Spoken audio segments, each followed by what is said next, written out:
Kia today and shop one of the area's largest selection of new Kias, including Fortes, Seltos, Tellurides, and Popular Carnival, and fully electric EV6. View all the great specials at universitykia.com and get pre-approved in minutes so you can drive home your new Kia you really want, because we want to see you in a University Kia.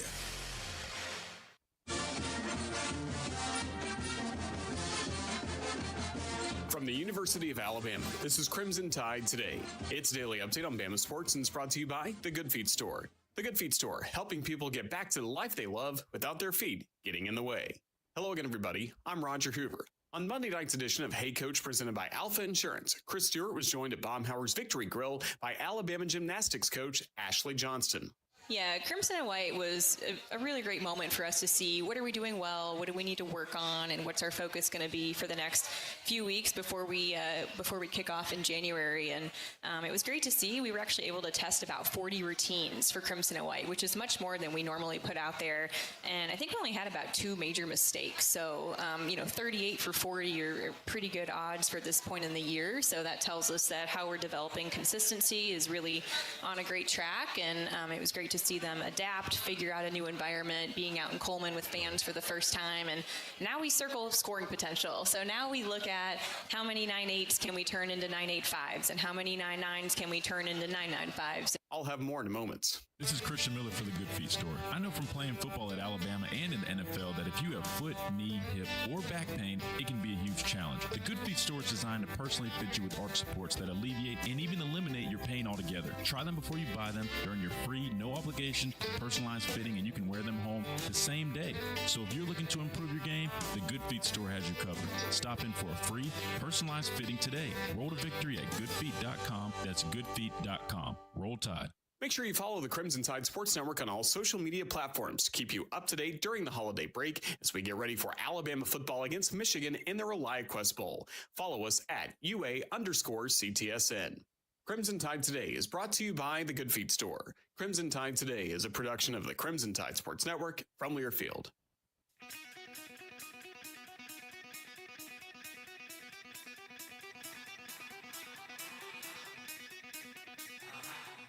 Welcome to Talkin' Ball with Scott Theisen and Drew DeArmond. Call into the Neighbors Wealth Management Hotline now, 256-576-4977. That's 256-576-4977. Now, here's Scott and Drew.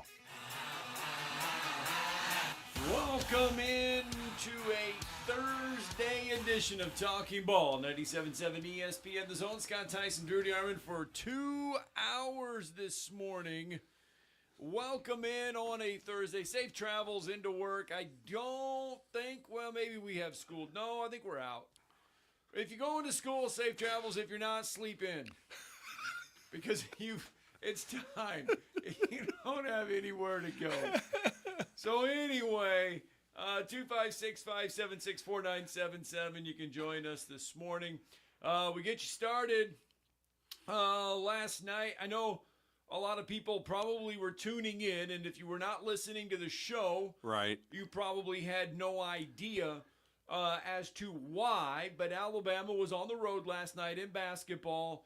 They were there in Sioux Falls. They were taking on North Dakota. Now, by the way, if you were watching this and you saw them, they are the Fighting Hawks. Yes. But they used to be the Fighting Sioux back in the day. And I've been up there one time. Once I started watching this, I was like, holy crap, I've been there. So you have been there. We were asking that. UNA football played a semifinal game up there in their dome against at the time they were the Fighting Sioux. They are very, very good at Division I hockey. They are usually in the Frozen Four. So North Dakota is very, very good at hockey. And let's preface. It is in Grand Forks, North Dakota. Yeah, I don't know why I said. Yeah, South Dakota and North Dakota are easy to get confused with. South Dakota and Grand Forks. Yes, their hockey arena is immaculate. Oh, okay. It is beautiful. It was -2 on the wind chill. Late yesterday. So I'm not surprised about this. It's very cold. Yeah, their indoor football dome is great. Their hockey arena is great. Well, last night they had a sellout crowd, close Yeah. to 3,500. The Yes, they reason did. why is Grant Nelson is from there, played there. Yeah.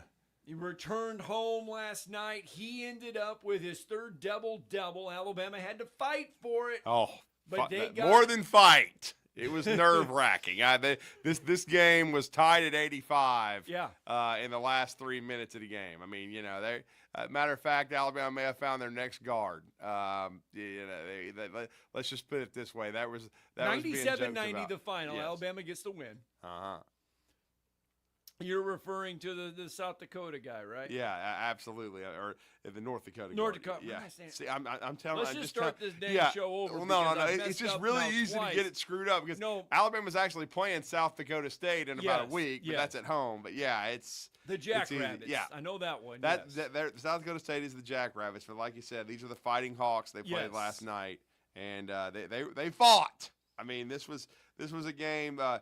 Let's put it this way: they were 17 of 41 from three was North Dakota, and they were making a lot of tough threes. Trayson Eaglestaff. Eaglestaff, great great last name. Yeah, he had some 30-point games. Well, forget the 30-point game. He looked like Pistol Pete Maravich. I mean, this guy ended up with 40 points and had a couple others good looks that didn't go down. Yeah. Or, they could have pulled the upset. This was Eaglestaff, by the way, tough game for grew up Alabama. on a reservation nearby. he's number- definitely homegrown. Yes. The number that he wore last night was his grandfather's number, who played at North Dakota. Yeah. So just a little bit there. But anyway. Bismarck, North Dakota native. Yep. I don't think he's quite 6'6", but he's averaging 20.2 points per game and doubled it last night. I Yes, mean, he was unbelievable. And then, I'm like everybody else. I was following the game because we had our Christmas party last night. Shout out to your great Carrabba's, boy, they delivered, did they not? It was awesome. But I knew things weren't going well because as I was going home, 15 text messages, we suck, we awake. I guess this is going to be one of those horrendous losses, and I'm sitting there thinking, it's a long game. Let's just see what happens. And I get home, and it's on the CBS Sports Network. Yes. And you're listening to it on 97.7 The Zone. And so I waited until halftime. I was like, okay, I'm going to start watching it at halftime. Let's see what happens. Alabama's down 38-35. And then you come out of the locker room, here's Eaglestaff for three, good. I mean, and Alabama had turned it over 13 times in the first half. That was the main reason they were losing the game. They had been sloppy with the ball. They turned it over once in the second half, Scott, and scored 62 points. Now, should have scored 100. They missed several free throws. But once they stopped turning it over, they could not stop Alabama. And Alabama shot some threes, but it was mostly just taking it to the rim. And then, as you pointed out to the listeners, throwing it inside to Grant Nelson because they didn't have a lot of post presence in there. Right. And Grant was able to get 23 and 10 and play really well. But Alabama was fortunate. They escaped 97-90. They took North Dakota's best shot. There was 3,500 people or so and really it was past capacity. I think they jammed some people in there.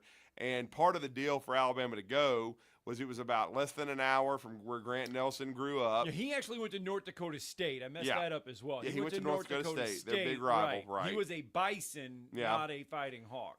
That's why, as they were icing the game away, he turned to the student section of North Dakota and gave them horns up because, of course, that's North Bison. Dakota State, yeah. Yep. And so, but part of the deal for Alabama to agree to come play North Dakota and bring Grant Nelson home was they gave Grant Nelson and Alabama 500 tickets for a lot of his friends and family to be able to attend the game. So while the majority of the crowd was North Dakota folk, a lot of them were there to see Grant.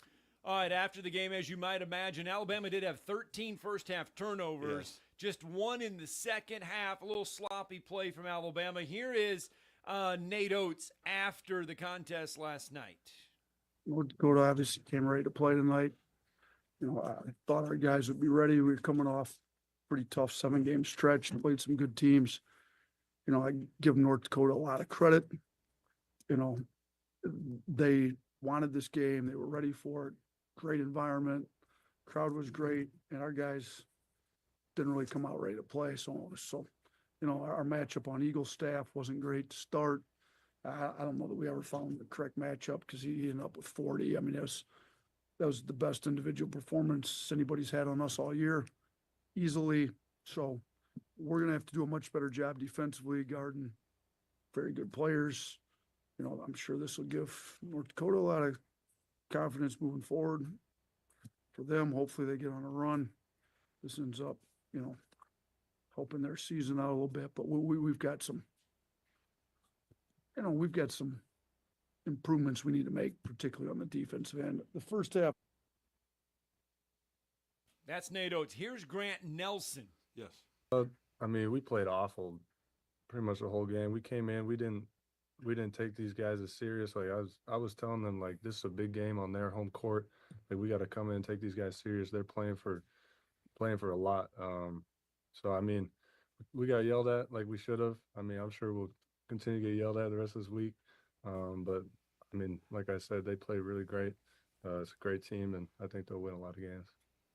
There you go. Nate Oates and Grant Nelson reacting to last night's win. 97-90 again, Alabama with the win. The 40 points that Eagle staff scored, he's the first player to score 40 against Alabama since Sindarius Thornwell did it in February of 2017. Wow. Sindarius Thornwell. In South Carolina? I don't know. I just know that, well, I imagine it'd have to be conference play because it'd be in February, so it'd be a conference game. Yeah. So, yeah, I would say, yeah. I mean, wow. It was quite a performance. And I'm going to tell you something. Alabama's defense has got to improve, but some of those were just tough shots. I watched the entire second half. Basketball is a funny momentum type game. If you let a team hang around, and then the thing I was more concerned about is there was 3 or 4 occasions, and that's how it happens in basketball, which can make a game – that can swing a game from a 15-point game where you cruise and win the game to, we got to make free throws down the stretch. It ends up being only a 2 or 3 possession game because it's close. It was offensive rebounds. Alabama did a better job rebounding in the second half, but there were still some situations late in that game where ricochets, you know, where it looked like they had a stop, but you got to get a rebound. And North Dakota did what you have to do in those situations, those scramble type situations. Right. If you end up getting an open 3 off of that, you got to can it. And there was a couple of times where Eagle staff too, he was just Pete Maravich. He was just feeling it and taking a running 3, taking a 3 where he's not even really squared up, but he's capable of shooting the basketball like that. So you got to give him credit. He played well. When you make 17 threes as a team, that's a big-time equalizer. And so I thought Alabama's strategy in the second half offensively was sound because they had a physical advantage at just about every position, and they were the quicker, stronger team. So they took them to the rim and, finished at the rim, got to the free throw line, did a nice job down the stretch of making free throws. They missed some during the midpoint of the second half, though, that would have helped them extend it a little bit. I think the biggest lead they built was 11. And at that point, it looked like Alabama might run away and hide in the second half. But to give North Dakota credit, they made some tough threes that kept them in the game and then was able to allow them to, hang around and have a shot. And so they're in the Summit League. It's a one-bid league. They're only 4-9 right now, but if like Coach Nate Oates said, if they can go on a run and use this as momentum, we all know that their focus is the conference tournament because they're only going to have one representative in the NCAAs. So it's how well are you playing in February and March, and can you go on a run in your conference tournament and have a chance to win it? All right, 256-576-4977. If you want to join the program, you can join the program this morning if you would like. Yeah, they are from the Summit League.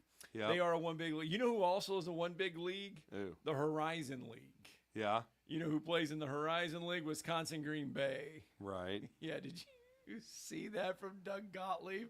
Oh, yeah. We talked about it at dinner last night. Yes. They laid a turd and lost to Michigan Tech after he said we don't need to be playing people like this. We don't need to be playing anybody from Nobody U. He said it. It's not good to say that and then go out and just get your tail whipped. And then he missed his own radio show, by the way, after that. Well, I'm sure he did. Because when you just called everybody nobody you. Lost to a Division II school, by the way. It was a Division II school. Michigan Tech. Yeah. A solid Division II program. But when you go out there and you flap your gums and you're playing at Tony Bennett's alma mater. Yeah. And Dick Bennett coached there. They were a great program. And you're going out and you're losing to Michigan Tech. I mean, it's not the best look. Well, we'll have Division II basketball for you tonight. UAH Charger basketball. They may be even better than Michigan Tech. They should be. They're going to take on conference play. Yes, conference play. Mississippi College in town tonight. Yeah. Over at Spraggins Hall. Women's game 5:30, men's game 7:30. That's right. 12th ranked, I believe they stayed number 12. 12th ranked team in the Chargers. country playing tonight over at Spraggins Hall. 12th ranked team in the country. Actually, number 13. Looks like they slipped one, so they're down 13. How you going to slip one beating somebody by 30? And they're number 13. Yeah. Is Ward Manuel part of the voting committee? Must be, because I don't know how you can win like you did against Lee being impressive and then drop in the polls, but apparently they did. Heck, you can't. I mean, if maybe somebody competed really hard and lost by 3. Well, that's just dumb. I don't know how you go down in the polls after winning. Who knows? Mississippi College is in town tonight. Saturday, Delta State's in town 4 o'clock. Let's get our first break in. When we come back, we'll switch it to football. Kalen DeBoer talked to the media. Will Jalen Mbakwe play both ways? Will he play wide receiver in the bowl game? Right. Coach will answer that question next.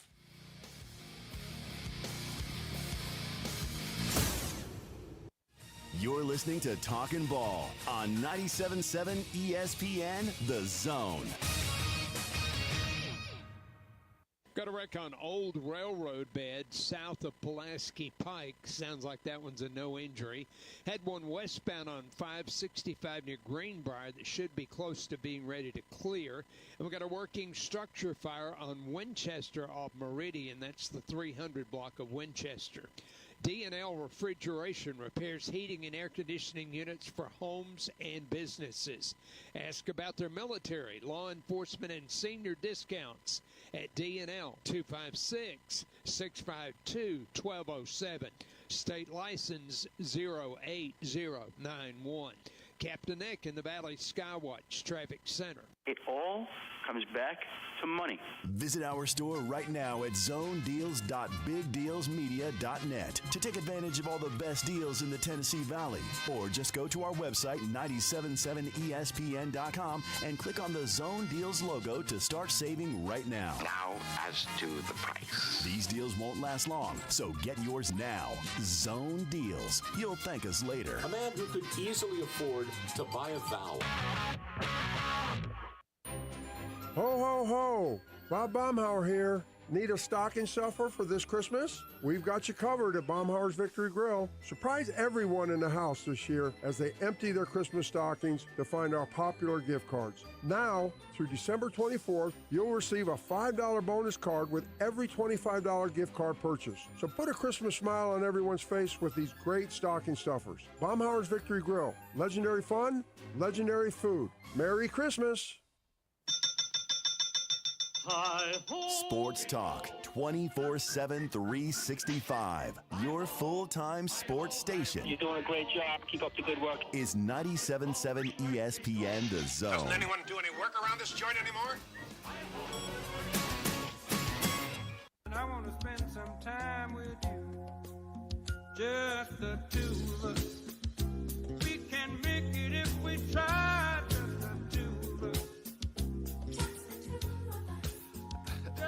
the two of us.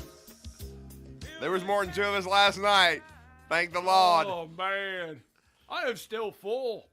I am too. Still full. Thank you to Carrabba's. Yeah. We as a family, and I say family, the 97.7 ESPN, The Zone family. You are all our families listening. Yes. But our immediate family, I guess you could say.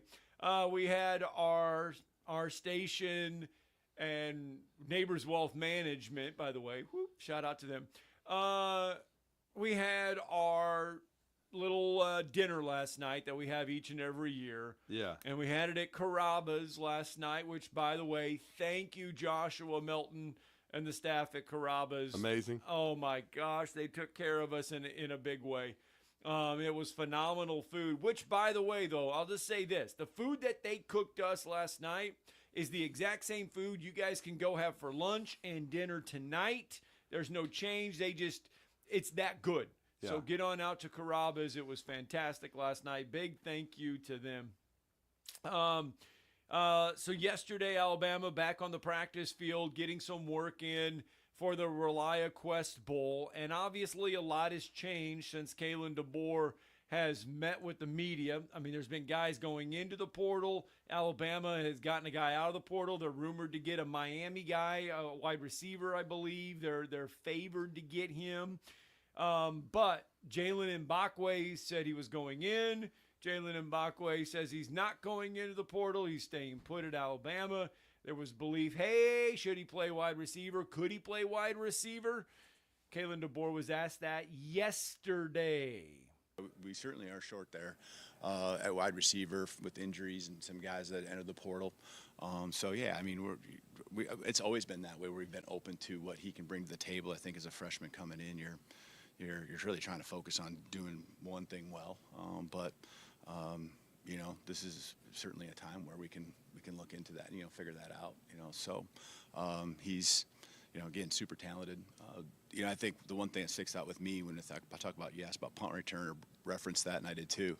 A lot of guys, especially defensive guys, I know for me, the trust of putting the ball in their hands on a punt return, which is a lot of people running at you, making people miss, a lot of people converging on you all at once. Never really have felt, concerned about his ball security, right? Let's all knock on wood together on that one, okay? But he just got that trust factor that you have with him, and it goes back to his high school days, and so you're always looking at guys that can help you in the football field one way or another. Yeah, I mean, I still think we'll see Bach very likely on offense in this game. It makes all the sense in the world because, again, I think they have limited guys available, the main two being Ryan Williams and Jeremy Bernard, who are two leading receivers. The other one to look for would be Rico Scott. Rico is a guy that's really going to be a redshirt freshman, but he got a touchdown against Mercer. He has played a little bit. But most of the other guys you saw in the rotation, Kendrick Law is gone. He hasn't found his new place, but he will not be in the bowl game. He's not on the squad anymore. Emmanuel Henderson, same situation. Supposedly he is visiting Kansas. He's another one of the guys that's made a few plays out there that's going to be gone. Kobe Prentice has found his new place. Okay. He did not play a lot down the stretch, but he is going to Baylor after playing 3 years at Alabama. So there's a lot of guys that are moving on that that are not going to be back with it. And then Caleb Odom, he did find his new place because Ole Miss, they don't tamper, they don't. They don't. They want guardrails up on this thing, man. Got to have guardrails. There's got to be some kind of rules. And then, hey man, we got $1 million for you. Get over here as fast as you can. I mean, that's what they're trying to do. Get their deadbeat, clown ass boosters to go buy a roster. You can say that about every program in the country. They're all saying they need guardrails. Every program out there is saying they need guardrails. It's just that Lane Kiffin's a hypocrite. Because Lane Kiffin wouldn't lie, would he? Has he ever? No, of course not. But I'm not picking on all. I guess I am, but I am not at the same time. But every program is saying we need guardrails in college football. But every program is out there doing exactly what every program is doing, and that is offering guys and offering kids. And all these coaches are saying, you know what, so-and-so came into our program, the so-and-so's getting offered, and so-and-so's getting offered right now. It needs to stop. It needs to stop. I guarantee you that coach has other people doing it for him as well. Well, I mean, and he was in North Dakota last night. As he said, it's 2 degrees. It's very cold here, but on his way to North Dakota, that's why athletic director Greg Byrne for the University of Alabama put out the call to arms on his social media. I mean, he's talked about it behind the scenes, talked about it with Red Elephant Clubs, talked about it with, alumni associations, and they've promoted Alabama. You see it at every corner. But this went out as far as I guess not just to the alumni and not just to people in booster organizations and things of that nature. This was a call to arms for the entire Tide Nation. Yes, and it says in quote, in part, in quote, although we have been competitive from an NIL standpoint, they are very our much. Competition has us in their sights and are actively trying to surge ahead with NIL. You have heard examples of other teams using promises of $1 million paydays to lure away our players or convince them not to come to Alabama. It is time for the Bama Nation to fight back. Mm-hmm. Yeah. Is this a case, though, that Alabama does not have the deep donors like other schools? They have them, but, I mean, look, if you've seen some of these NIL collective numbers put out there, like, and as far as budgets go and things of that nature, and, Alabama was mentioned in the top 5 or 6, but, again, they're not at the very top of the totem pole. And some of these squads have some boosters, and you also have to have some that some boosters that will just tell you flat, like, and I'm sure Ole Miss has those, like, okay, we know the best way for us to build is through the transfer portal, and we're willing to spend whatever it takes. We're willing to give you whatever you need. Because that's what they did last year in building what I thought was the best roster in the Southeastern Conference, and then having a clown coaching staff that couldn't get them to the playoff. But is this why, and not just Alabama, but is this why NIL is not sustainable? Because we've said this from the very, very, very beginning, that, yes, you've got big-time donors, okay? And big-time donors usually have money that they're sitting on that they want to give. Right. Other schools have donors that can give money.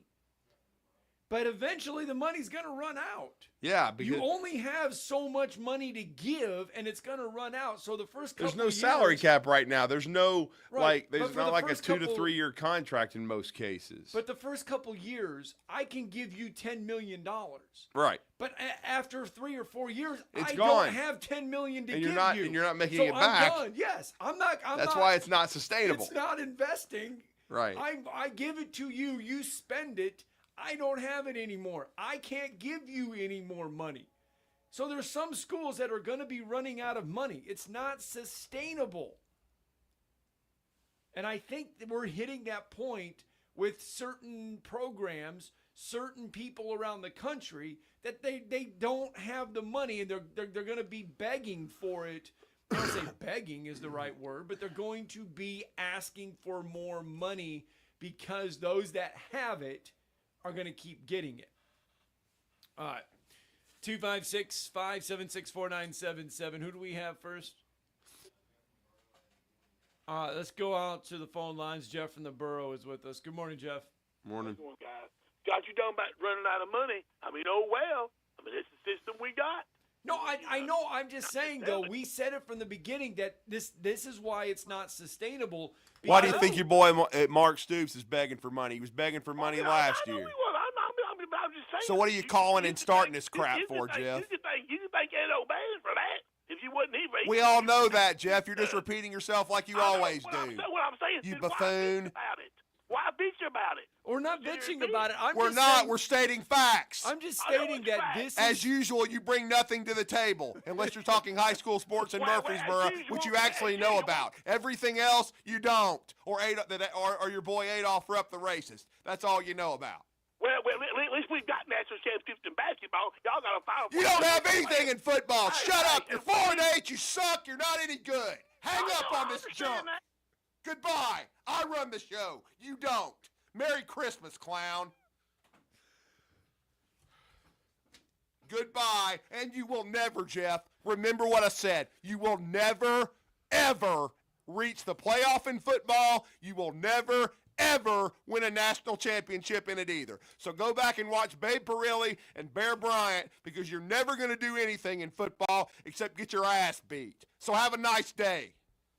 And call the morning blitz and take another shot at me because you're a gutless coward. I own you, Jeff. Goodbye.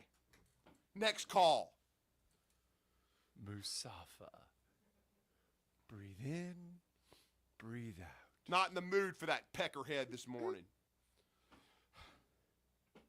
Inhale, exhale. Wolverine Dan with us this morning. Good morning, sir.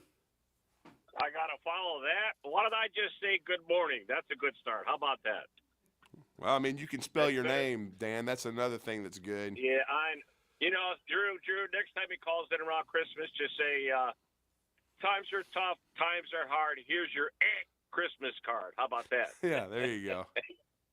Anyway. Brought to you by Marlboro Cigarettes. And a cup of coffee. Listen. I tell you what gets me, guys. This is almost like a carbon copy of what's going in Washington, D.C., okay? And again, it's a sports show, but I just wanted to put the two together. What's going to happen? It's all going to fall down to the little people. Eventually, these donors, they have a lot of money. Don't get me wrong. Right. But eventually, if you keep spending a lot of money, a big chunk at a time, you're not going to have as much as you did a while back. And That's therefore, my whole point. That's what Scott's saying. That's right. my whole exactly, point. Dan. Yeah. It is going to fall back on the students, and no, it should fall back. It's going to fall back on the parents that are paying that tuition for that students, just like we're paying for brand new material for a wall that we sold it for 5 cents on the freaking dollar. Yeah, I mean, that's why there's got to be some guardrails, and that's kind of been our point. Thank you. That's why, Jeff didn't bring anything to all he said, stop one, and he's bringing absolutely nothing to the table. He's not trying to provide solutions. All he's trying to do is inflame people, and that's not what we're trying to talk about. We're trying to talk about the real issues. Yeah, he likes, he's on other stations before, and, Jeff, and he's good at it. He likes to inflame people, but bottom line is this, it's all going to fall back on little folks like us that were working our butts off to try to make a living. Yep. And it's sad. Let them eat cake, right? That's what it is, right? Mm-hmm. Exactly. Well, there you go. I made some sense, Jeff. That's how you speak on a phone with a sports talk show. Bring something to the table, all right? And when you do that, they'll accept your phone calls, and you're going to get Drew going to do what he did to you because you really are trying to make people mad. And that, we've got enough mad people in this world.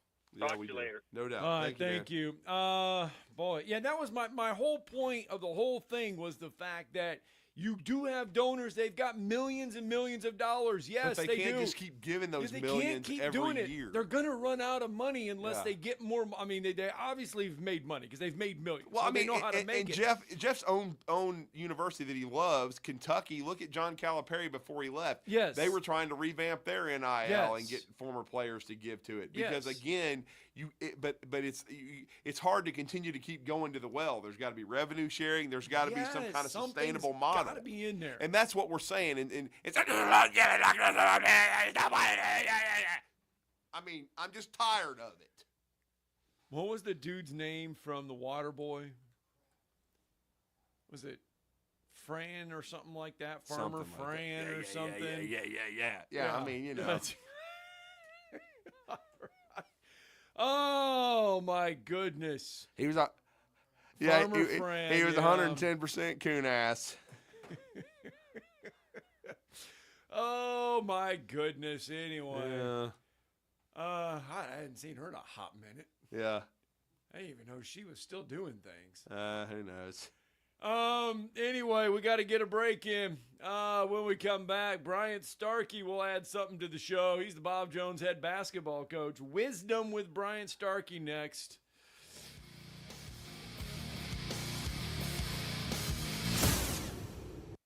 You're listening to Talkin' Ball on 97.7 ESPN The Zone.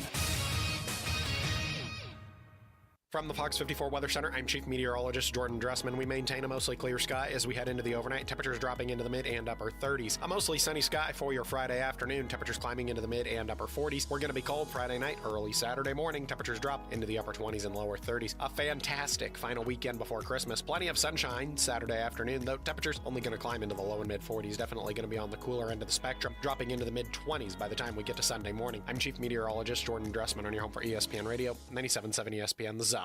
Got a wreck in Morgan County. This one's going to be Highway 20 near Woodall Road. That's close to Trinity, so I'm not sure who's going to work that one. Old railroad bed south of Pulaski Pike was waiting on a trooper. We had westbound 565 at Greenbrier. That one should be pretty well cleared up now. And they've been working a structure fire at Winchester and Meridian. They still have some fire equipment in that area. Officers, construction workers, and first responders are putting their lives on the line every time they step on the roadway. You can make it safer for them. Slow down or move over. It's the law. Captain Nick in the Valley Skywatch Traffic Center. Are you tired of chasing a roofing contractor to show up on time or even show up at all? I'm Sam Fleming with Fleming Roofing and Restoration. Our motto at Fleming Roofing is we show up. Our goal at Fleming Roofing is to provide the reliable customer service that you deserve, and we have the resources to meet all of your roofing needs: residential, commercial, industrial, replacement, or repairs. We are manufacturer certified for roof coatings, single-ply membranes, and asphalt shingles. Whenever you need a roofing professional you can count on, call Fleming Roofing and Restoration. We are committed to finding the solution that meets your needs. We don't have quotas or heavy-handed sales tactics. Fleming Roofing. We have expert experience. We show up. Free estimates. Residential, commercial, industrial, replacement, or repairs. Check us out at FlemingHSV.com.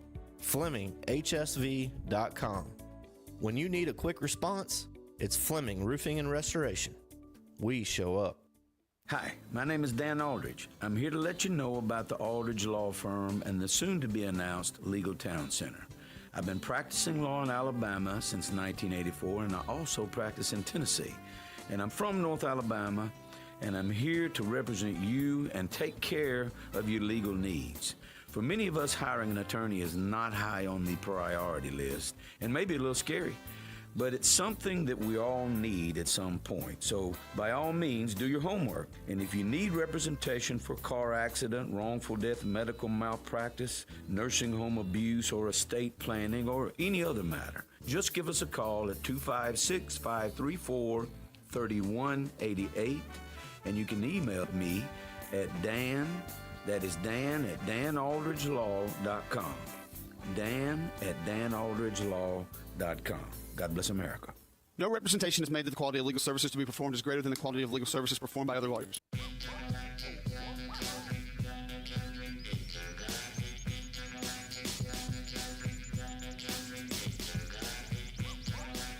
All right, welcome back. Talking Ball, 97.7 ESPN, The Zone. Scott Tyson, Drew DeArmond. Welcome back into the program on a Thursday morning. Don't forget, we have Thursday morning show, Friday morning show. Yep. And then on Monday, the fried turkey show. The fried turkey moron of the year show. On Monday, December 23rd, we will be from one of our listeners' deck, garage, outside. I don't know where we're going to be. We could be in the front yard. And it might be 28 degrees. We should just do it in the front yard so everybody sees us as they drive by. From B. Rich's house, Yes, for everybody that listens to the show. We're going to be there doing it, but that is on Monday. Yeah. Then, starting on Thursday, you will be able to attend the 42nd edition of the Huntsville City Classic. Yes. That'll be Thursday, Friday, and Saturday. On Friday, 97.7 ESPN The Zone will broadcast the quarterfinals, the semifinals, and then on Saturday we will have the third place game and the championship game coming your way from Huntsville High School. We have been doing Huntsville City Classic previews all week, and we continue with that this morning as we focus on the Bob Jones Patriots. Yeah, this is one of the top young coaches in the area. He's in his second year since taking over for our great friend Luther Tiggs, who's now the tournament director and had year 10 over at Sparkman High School this year of the Into Hoops Invitational, which was won for the second straight year by the Huntsville Crimson Panthers, very impressively over a tough James Clemens squad. Speaking of James Clemens, they're in this team's area. It's a very tough area. They've already started 7A Area 8 play. This squad has already beaten a really good Florence team. We heard Dylan Burleson say they went over to Bob Jones They got down 22-4. The Patriots win the game. The Patriots have already won a very impressive road trip to Grissom as well. They're very talented. They're led by Murray State signee Caden Rickard, who is an outstanding player, but they've also got some very experienced pieces back, and they're a very dangerous team, and they're coached by our good friend Bryant Starkey, and he's been kind enough to join us this morning on the Neighbors Wealth Management Hotline. Coach Starkey, you're with Drew and Scott. How are you this morning, sir? Hey, good morning, guys. We're doing well. How are y'all? We're doing well. Good. Now, to update us real quick, Coach, do you guys still have something on the calendar for this the end of this week or weekend, or where are you sitting schedule wise? Yeah, we do. We're going. We're leaving here in about an hour or two. We're going down to Auburn to play in a pre-Christmas thing at Auburn High School. So that's going to be a good experience for our guys, getting to see some South Alabama teams that you don't get to see a lot up here. We play Opelika this afternoon at 4 o'clock, and then tomorrow afternoon we'll play Jag, and then come home tomorrow night. And for everybody that's listening, Jag used to be Jeff Davis High School, correct, Coach? Correct. Yes, sir. Okay. Yeah, I got to keep up with all that because, that'll be a nice challenge because we had Maurice Ford on earlier in the week, and I think they're coming down to that event Saturday. They're going to take on Auburn High, so that'll be a chance for you and your coaches and your staff and your players to see some teams that are going to be in our event. That's right. Yeah, it looks like it's going to be a good event down there. We like to try to get the guys away one time a year, and it's going down to Auburn. I think you'll see some good talent down there, and the guys will get to see teams they don't normally get to see. Let's talk about your team. I mean, what have you kind of learned about them right now? I mean, it's still early, but yet once we get through December, that calendar flips, and then really dive into the heart of area play, and there's not much left. But what have you learned about your team before we flip the calendar? I think we got a really talented team. I think they're pretty resilient. They're battle tested.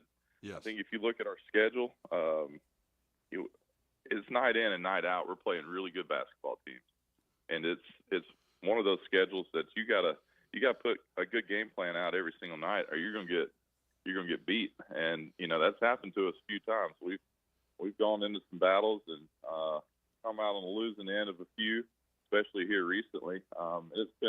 It's been frustrating, but at the same time, when we drop a game, it's like the next day in practice we have one of our best practices. So the guys bounce back really well. I think we're sitting at 8-7 right now. So we try not to look at record a whole lot, especially this time of the year. We're trying to just work on us and work on one thing at a time to clean it up. Usually we play the area play after Christmas. This year we've played 2 games in area play before Christmas, but the goal is about the classic time. You want to be playing your best basketball, and then use that to kind of springboard you into the area play after. So I think if we can, get rolling this weekend, and then kind of get into the classic playing well, I think we'll be okay. Well, and Coach, we just mentioned at the start of the segment, you guys did get a big win over Dillon Burleson and Florence at home to get an area win. Talk about the other area game you had, because I know right now, I've seen all the teams in your area play. It seems to be a wide open situation. There's a lot of good teams in 7A Area 8. Yeah, I think it is. I think you're going to be in a 5-point game pretty much every night in our area, and that's when you get to the area tournament, it's going to be like that too. It doesn't, you don't want to be the 4 seed having to travel and play on somebody's home court. But I think even as a 4 seed, the 4 seed feels okay going into those games because you feel like you got a chance regardless. That's our first area game was against Austin. We didn't play real well. We didn't make as many shots as we've been in our last few games. We've been shooting the ball pretty well. We didn't make as many shots in that game. It was a low-scoring game against Austin, but a lot of that had to do with their defense. I think Austin also likes to push the pace, and they've been averaging in the 70s. And we held them into the 40s, so I think we did. I think we did enough to win the game. Had a tough call late in the game, but that's part of it. They tip one in, or they get a little opportunity to try to tip one in as the clock ran off, and tough foul call, but you got to accept it and move on. That's what we've been telling our guys all year. With our schedule, there's going to be bad things that happen, and we're going to get some tough calls late in games. And, there's nothing you can do about it. You just got to accept it and move on to the next day. And we did that. We played them on a Tuesday, had that tough loss, and then bounced back against a really, really good Florence team on Friday. Right. And jumped off to a big lead early. Fortunately, we're able to hold on to it. Win 5 or 6 in that one, which was a huge win for us. Mm-hmm. Kind of introduce us to your team so the listeners there can introduce and kind of get to learn this Bob Jones basketball team before they see him in the Classic. Who's kind of leading the way for you right now, and who's kind of coming off the bench and kind of helping? Yeah, so I know you mentioned Caden. Caden Rickard, he's signed with Murray right there at that first signing period.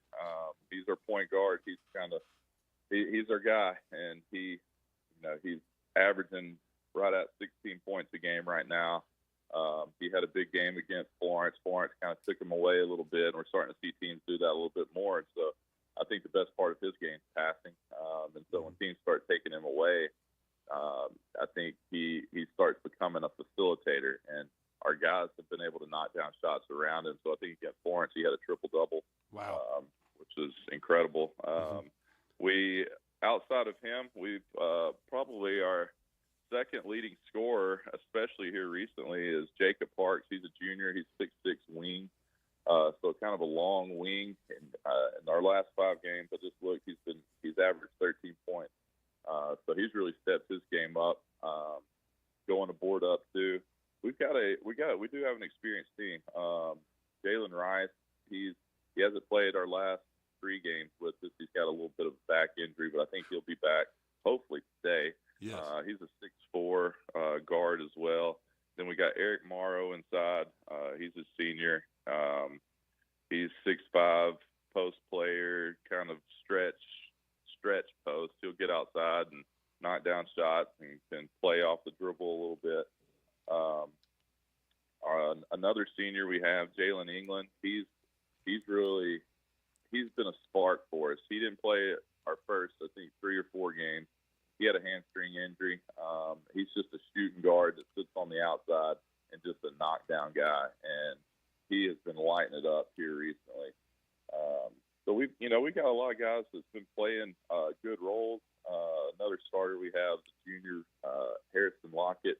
It's nice to have guys that you can put on other teams' best player and not worry about them. And Harrison's one of those guys. Like, we feel like we can put him on other teams' best player and not worry about that guy.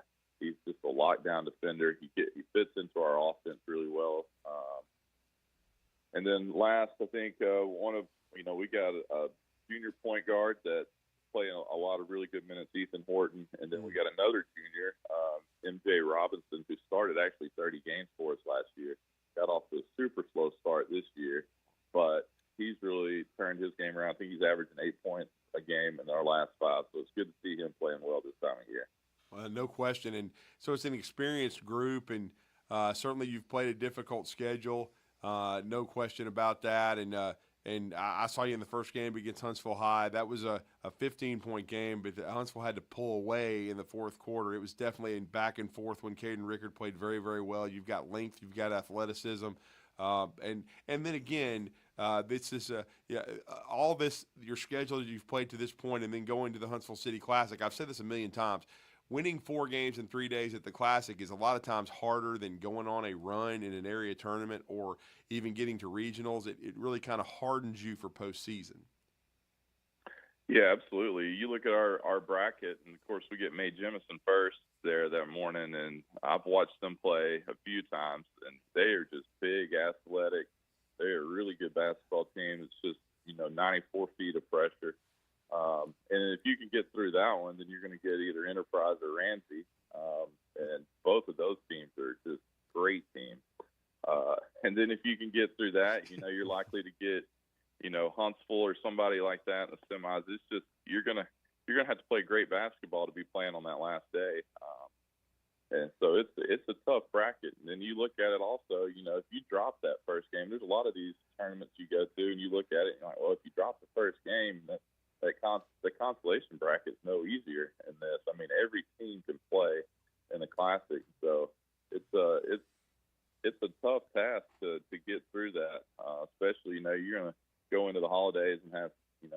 Christmas Eve and Christmas where you don't do a whole lot with the guys, and maybe just do a shoot around or something. Then you got to jump back in and play 4 games. That's tough. It is, but I will say this too, though. As far as the tournament, we haven't asked coaches this too much because this change was made a couple of years ago. Yeah. How is it for coaches now and to be able to at least know that you're guaranteed 3 games in the Classic? I really like that. I think that's a big part of, when you look at tournaments that you want to play in, can you get with 30 games that they give you now? I think that's a big part of it because you want to be guaranteed those 3. Especially in a tournament that's as stacked as this, you can lose that second game easily because you're going to be playing somebody good. You're going to have good teams lose the second game, and you've lost 2 games off of your schedule at that point because you got to plan for 4. And I just think, used to they give you like the 24 games in 3 tournaments or whatever, and I think it was just a lot easier to pick the tournaments that you wanted to. I'm sure back then, but the guaranteed 3, I think, is big. It just helps with your schedule, and you don't have to, if you lose that second game, you're going to see people on Twitter a lot now, or X, you're going to see them reaching out trying to find extra games because they planned for the 30. Which, I'm not a huge fan of the 30 with the tournaments included. I would rather be able to just count a tournament as a tournament. Right. Do you tell your kids, what do you tell your kids about the Classic? Do you tell them anything different? Well, fortunately, our guys, we've got everybody back from last year, so we've had the Classic experience, and they all grow up going to it. It's what you do on the holidays. Yes. You go watch basketball at Huntsville High School. It's just a great event. But last year we got to play a big time game. That first one, I think we played late afternoon against Trotwood Madison that came down from Ohio, which was a great experience to see some, a team that, you'd definitely never get to see in your regular season.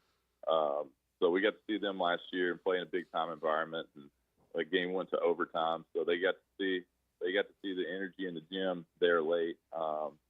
And we pulled it out. So, they know that they can win in that environment, which is a good thing. But yeah, it's a great tournament. Our guys are excited about it.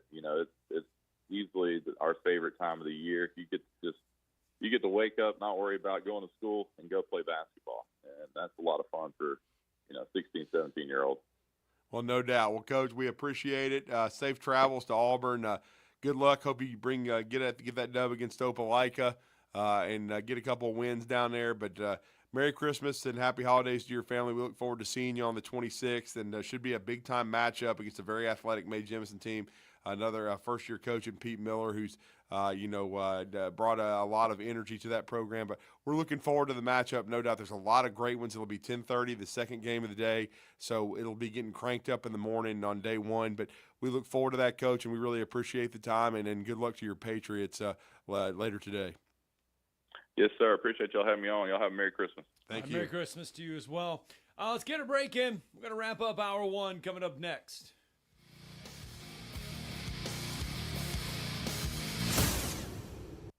You're listening to Talkin' Ball on 97.7 ESPN, The Zone.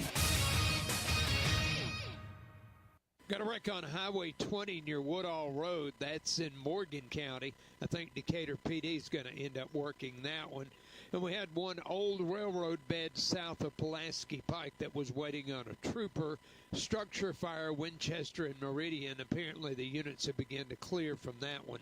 From routine care to heart failure, Dr. Randall Burns and the team at Huntsville Heart Specialist on Bob Wallace have the expertise to care for all matters of the heart. Captain Nick in the Valley Skywatch Traffic Center. The company is Eagle Masonry and Insulation, but did you know they're also Eagle Landscaping and Dirt Work? Eagle can take care of all your landscaping needs, including irrigation, sod work, and planting, both plants and trees. On the dirt work side, Eagle can grade and build your pads, haul dirt in or out, and even do erosion control. Philip Love and his team can do it all for you. The website is the same, insulatewitheagle.com, as is the phone number, 256-755-1556. Give them a call and see what Eagle can do for you. Eagle saves you time. Eagle saves you money. You need a lawyer and pick up the phone. I'm attorney Gary Lackey.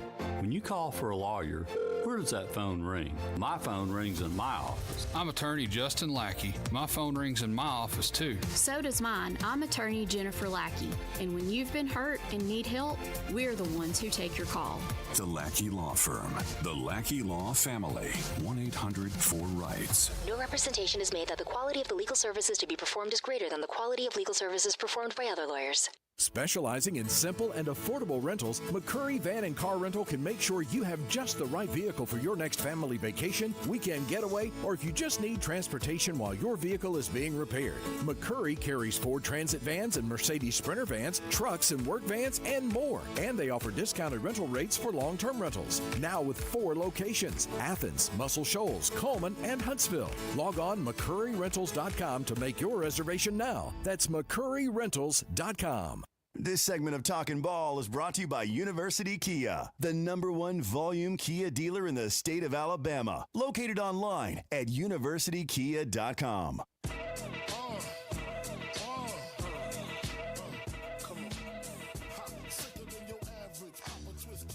All right, welcome back. Talking Ball, 97.7 ESPN, The Zone. Scott Tyson, Drew DeArmond. Welcome back into the program on a Thursday morning. We've got a lot of stuff to get through. We've only touched the tip of the iceberg this morning, so to speak. Let's just stay within the SEC football ranks here first. Did you see that Netflix and the Southeastern Conference are coming together next summer? They're going to do an unfiltered series that's going to offer an inside look at the 2024 college football season. It's a docu-series on SEC football. And they're going to round to the Southeastern Conference schools, and it's kind of like a Hard Knocks series. Right. But Alabama, Georgia, Oklahoma, Ole Miss, Tennessee, and Texas all passed on the series. Interesting. So you will not have behind-the-scenes looks of Alabama, Georgia, Oklahoma, Ole Miss, Tennessee, and Texas. Yep. The other big story surrounds Diego Pavia. And Social Security? Basically. Remember, he sued the NCAA for an extra year of eligibility. Be honest, I never thought he had a chance at it. Because he said playing JUCO, junior college football, he did not get to take advantage of the NIL opportunities awarded to him. So he did not want to have those years count, or that year count as a year of eligibility for him. So he sued the NCAA and said, look, I want to play another year of football because of that. Well, they agreed with him. Yeah, they did. They agreed with Diego Pavia. They will let him. Now, they granted him an injunction allowing him to play in 2025. As of right now, this could change by the time we get to August. It could. But as of right now, he has been granted the year to play. The NCAA obviously saying they were disappointed in the ruling yesterday. As for Judge William Campbell, he said the court is not persuaded that restricting the NCAA eligibility of former junior college athletes to 3 or 4 years is relevant. He says eligibility rules allow other forms of post-secondary education, a.k.a.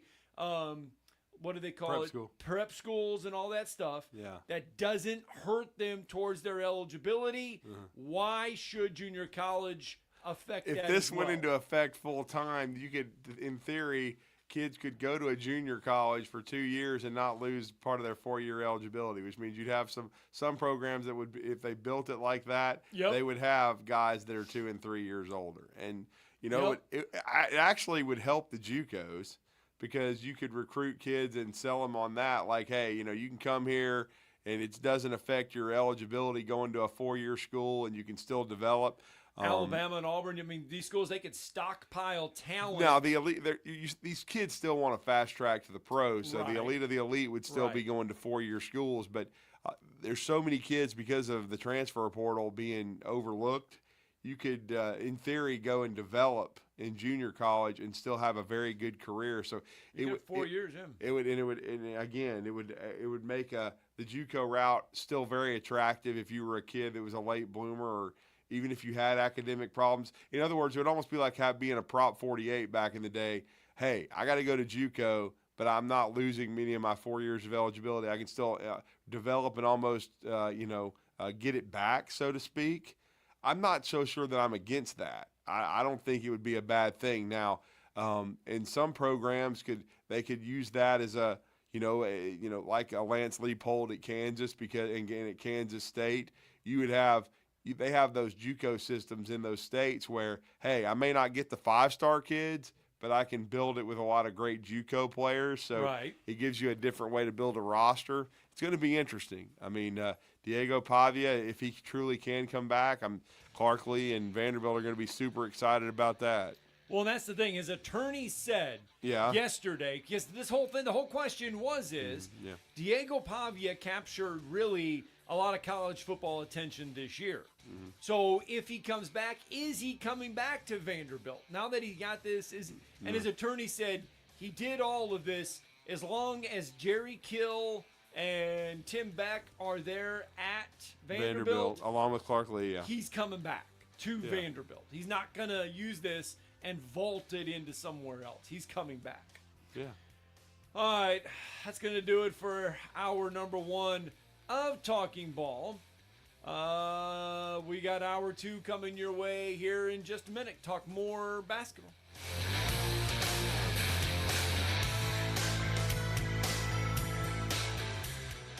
This is Brent Musburger's VSiN Action Update on 97.7 ESPN The Zone. Brought to you by G-Bank. Earn cashback rewards on every eligible gaming transaction. VSiN.com/GBank.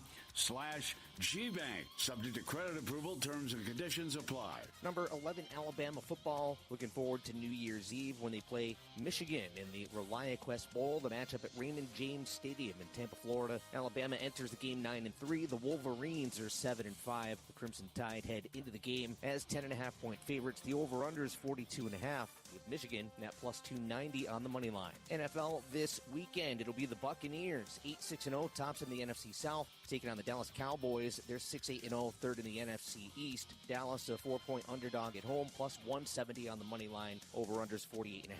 Next Monday night, the Saints visit Green Bay. The Packers by 14.5. I'm Chuck Sanders on 97.7 ESPN The Zone. WZZN, Union Grove, Huntsville, Alabama. 97.7 ESPN The Zone. SportsMed is the official team physicians of the Rocket City Trash Pandas. And if the pros trust SportsMed, you can too. SportsMed provides every service you might need for complete orthopedic care, specializing in orthopedic surgery, sports medicine, joint replacement, spine surgery, neurosurgery, and podiatry. And they offer their own brace shop, in-house full-body MRI, physical therapy, walk-in clinic, and so much more. 4 locations and on the web at sportsmedalabama.com. This hour brought to you by SportsMed Orthopedic and Spine Center. Online at sportsmedalabama.com.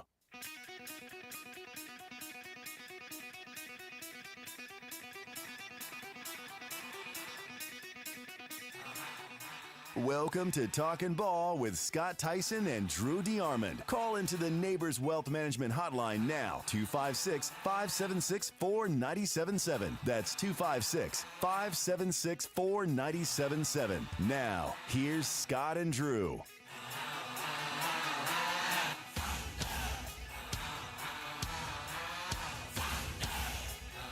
All right, welcome back. Talking Ball, 97.7 ESPN The Zone. Scott Tyson, Drew DeArmond, welcome back into the program on a Monday morning, 256-881-5151. That's the number to SportsMed Orthopedic Surgery and Spine I was going to say, that's not the Center. radio, but that's the SportsMed. There you go. Got it And memorized. they are helping us kick off hour number 2 here of Talking Ball on 97.7 ESPN. I love their The water. Zone. You love their little blue water? Yeah, they love that. Green water? I love their bottles of water. Hayden, we could use some water. Merry Christmas to us. Yes. Hayden Henderson, we need some water. Yeah. Love y'all's water, dog. We need some water. Even though we got a nice big thing right downstairs. And it's great. You can fill it up at any time. Hayden Henderson, we need I'm talking about my refrigerator at the house. Okay. It's all. That's what I always look forward to, man. They provide our water for our football media day, our high school football media day. I always take some home and Do you it still, goes are to you good about use. out of that? No, I've been out. It's gone. Okay. Right. All right. Hayden Henderson, we need some water. Yeah. Anyway, coming up on 97.7 ESPN, The Zone tonight, UAH Charger basketball, Sportsman Orthopedic Surgery and Spine Center, the official training providers for the UAH Chargers. Now, coming up next week, we will have the 42nd edition of the Huntsville City Classic, 97.7 ESPN, The Zone. We will have that for you. We'll have the quarterfinals. We're going to broadcast the semifinals. We're going to broadcast the third place game and the championship game all next week. So as you are getting your fill of Christmas goodies, come on out to Huntsville High on the 26th, and you can watch all of the action from 9 a.m. until they lock the doors late at night. You can watch all of the round one action, and one of those teams making the drive up here, oh boy, they are talented and good, Enterprise. No question. And it was so ironic, about 3 years ago, they made their first appearance in this tournament. They played the James Clemens Jets, and it was a high-level basketball game in the Huntsville City Classic. They lost a very, very close game, and what everybody did not really realize until a couple months later, it was a preview of the 7A state championship game, which was won in the rematch by the Enterprise Wildcats. They won their first state championship, I believe it was 66-64, first in school history. And our next guest coached them to that championship. He's now in year 8, I believe, at his alma mater, Enterprise. He played on the college level at Western Carolina, and he has built one of the best programs in the state of Alabama. They've been to 3 of the last 4 Final Fours, and they were able to defeat the Huntsville Crimson Panthers in the 7A semifinals last year, going on to reach the state championship game yet again and against the Hoover Bucks. And that's their goal this year. They were mentioned in the AL.com Super 10 to start the season and are ranked, I believe, in the top 5 in the state of Alabama in 7A. And we are looking forward to seeing them. They definitely are in a high-level matchup in the first round of our Huntsville City Classic, and we're going to talk about that and more with Coach Rhett Harrelson, and he's been kind enough to join us on the Neighbors Wealth Management Hotline. Coach, you're with Drew and Scott. Good morning. How are you, sir? Good morning. Doing great. Appreciate you guys having me. Yeah, we're excited to have you back, Coach. I mean, talk about coming back to this tournament for the first time in 3 years. Yeah, I thought you had a good experience the last time you were here. It certainly made you better, and as we said in the opening, certainly it was a springboard to a state championship. No, it absolutely was. It was a great tournament for us. Like you hit on, we played James Clemens in that first round game, and it's just great to be able to see them early in the season, and I thought it really helped us later on when we were able to match up in the state championship game. So just that tournament as a whole helped us. That first round game we lost, and then played 3 other really good games right there after Christmas before we got going in January with area play that really just helped us out. Got to play 4 quality games and got better because of it, and just kind of keep climbing that ladder, I guess you could say, getting better leading into January. So, it worked out really well for us last time we went. So we're excited to get back up and see what happens. Is it the fact that you can play potentially, you could play 3 games in 2 days, you could play 4 games in 2 days, 3, I mean, is it the amount of games in the short amount of time that helps teams prepare for the long haul in this tournament? I think with us that year specifically, it helped us with our conditioning. It helped us get we're normally really heavy football guys, and so you trying to find that balance in the month of December, trying to figure out how much conditioning you ought to do, how hard you need to practice, how long you need to practice. So those 4 games in 3 days was probably a lot more than what we had been doing. So it really helped us out with our conditioning. We talk about it all the time. By the time that 4th game came, we played Buckhorn in the Ox Gym up there, and that was like a slugfest. The score was like 35-26, and I think both teams were tired, exhausted, beat up. But I mean, you talking about playing Buckhorn at the time. Caleb Holt's an 8th grader, and just a really good game, in that consolation game up there in the Ox Gym at Huntsville High. So it was good for a number of reasons for us. Well, and Coach, I'm glad you brought up the fact that Enterprise, the Wildcats, have a high-level 7A football program. Went on a Final Four run this year, and as you said, it's you always have a heavy football flavor with your squad. But I believe you've lost a couple of pieces due to early enrollment in football because you have SEC quality athletes. How have you had to kind of reshape your roster due to not having maybe some pieces that you had a year ago? Yeah, we're definitely different without them. I'll tell you that. We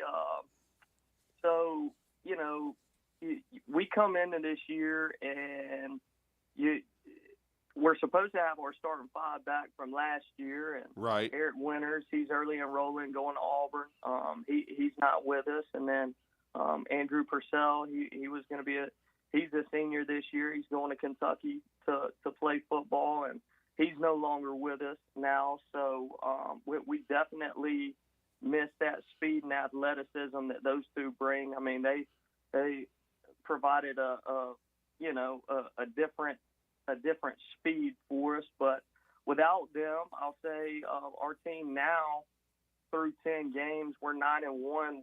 We're a better shooting team. This is one of the better shooting teams that I've had since I've been here at Enterprise, and got a number of guys that, we've had 5 or 6 guys, different guys, lead us in scoring through 10 games. So pretty balanced attack.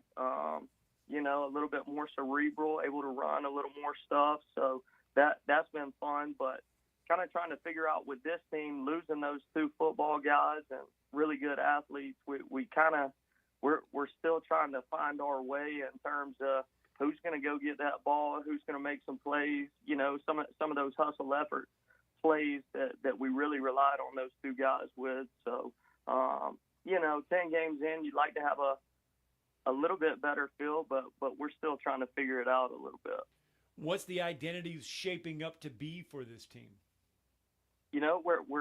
We're still looking. I think right now we've got a number of guys that have had experience playing in our run that we had last year in the playoffs, and Tucker Wadsworth, his brother Brady Wadsworth, Malachi Reed, who's our point guard, Aiden Williams, played significant minutes.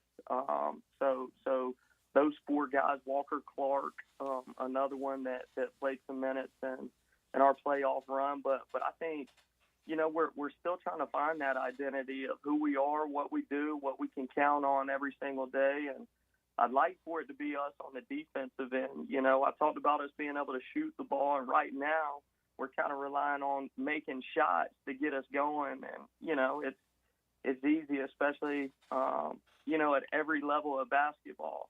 You hit shots, you play a little bit harder on defense, and we trying to kind of flip that, get our defense to get our offense going. So I'd like that to start forming and become our identity, but, we've just kind of been up and down with that through 10 games so far.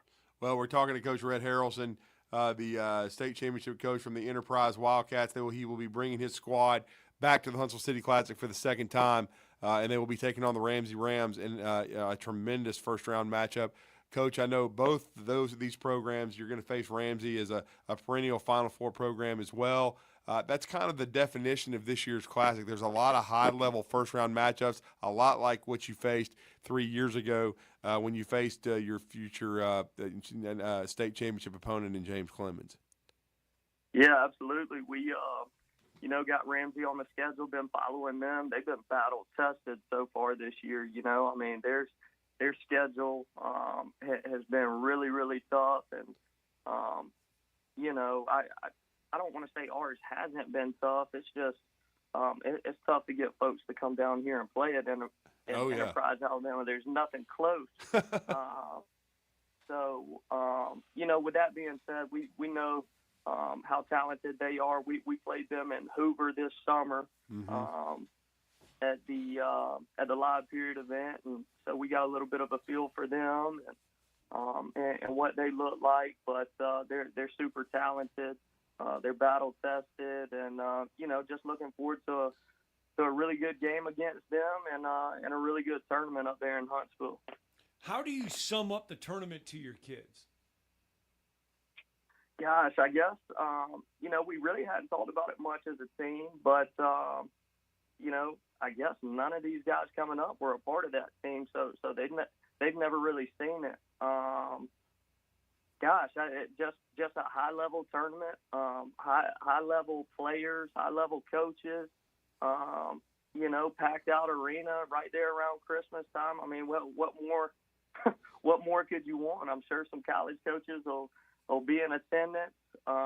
Just an awesome opportunity to go and play in front of a great crowd, great atmosphere, and you know, I think you said 42 years in a row this tournament's going on in a tournament with great history. So, you know, we're certainly looking forward to it.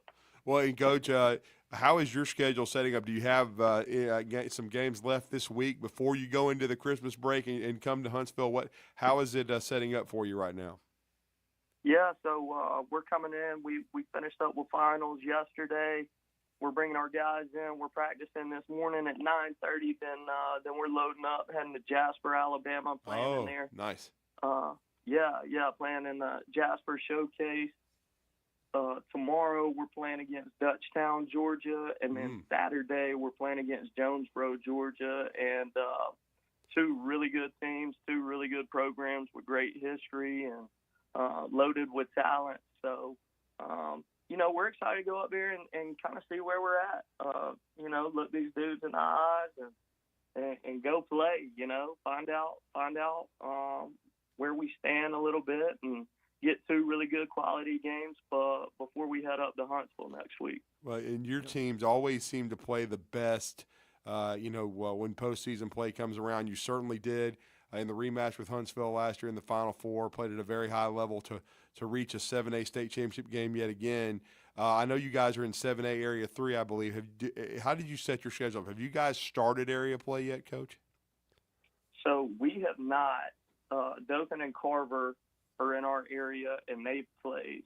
But so it just kind of depends up to the coaches when they want to set the schedule. I always try and set mine in January, right? Especially being football heavy to get in the flow and rhythm of things. But you know, we don't play our first area game until after New Year's in January. So you know, really just trying to prep and get ready for that. What I'm looking to see out of our guys, you know, this week, next week, and leading into area play is just some of that fire. You know, you want to see that fire in their eyes. That look. We talked about our football guys being out, and they're, you know, really aggressive and tough, and you know, made those plays, and I've seen one glimpse of it. I think this team that we have now has it. I know they have it in them. We just got to pull it out. You know, you call the timeout, you're in a dog fight, and just a tough game. Things aren't easy. Things aren't going your way. I want to be able to call a timeout, pull that huddle in tight, and just kind of look in everybody's eyes and see, like, hey, we're in this thing. Let's go. Let's refuse to lose, whether you end up winning the game or not. Just finding that fire and you know, that refuse to lose mentality. So that's what I'm looking forward to this week, next week up there at the Huntsville City Classic, and getting into area play. It's the best time of year. You got Christmas. There's no schools. You got hoops going on. Like, Let's go, man. You know, it's all hoops. Let's do it. Well, we're looking forward to seeing you, Coach. Good luck in Jasper. Tell Heath Burns hello. I know it's a great event. over there that they put on with the Jasper Vikings. But good luck. Hope you can get a couple of wins there against some high-level competition from out of state in the state of Georgia. But thank you for joining us. We look forward to seeing the Enterprise Wildcats come back up here and make another strong showing. Thank you for the time, and good luck to you, and Merry Christmas to you and your family. Absolutely. Thanks for having me, guys. Merry Christmas to y'all. We'll see you next week. All right, thank you. All right, great stuff there. Let's get a break in. 256-576-4977. Your phone calls next.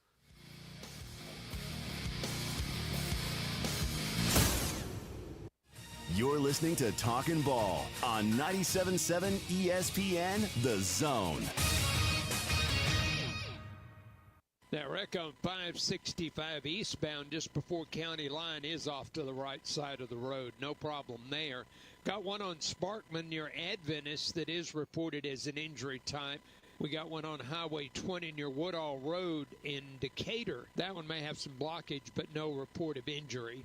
No hose, no mask. You can ask Dr. Sandman, that's Dr. Sandlin, for the medically proven benefits of the Somnodent for sleep apnea and for snoring. Dr. Sandlin, 350-CARE. Captain Nick in the Valley Skywatch Traffic Center. At Bad Daddy's Burger Bar, our focus is to always offer you the perfect combination of good times and great food. And when you're ready for a great meal, or when it's just time to take a break from all the holiday hustle and bustle, come into Bad Daddy's and enjoy one of our premium award-winning Angus beef burgers, signature cocktail, or a cold draft beer. From all of us at Bad Daddy's Burger Bar, we hope you have a safe and happy holiday season. Bad Daddy's Burger Bar on the Parkway in Huntsville and Cliff Farm Highway 72 in Madison. You've got to experience Toyotathon at Bill Penny Toyota. They've got the selection with over 700 new Toyotas to choose from. And they've got the extras with Bill Penny perks and a 10-year unlimited warranty. So get on over to Bill Penny Toyota today and experience Toyotathon. Bill Penny Toyota in Huntsville and online at BillPennyToyota.com. Bill Penny's Toyota 10-year unlimited warranty is valid through the 10th year of ownership. Valid on new vehicles only. See dealer for details. Are you tired of power outages disrupting your life?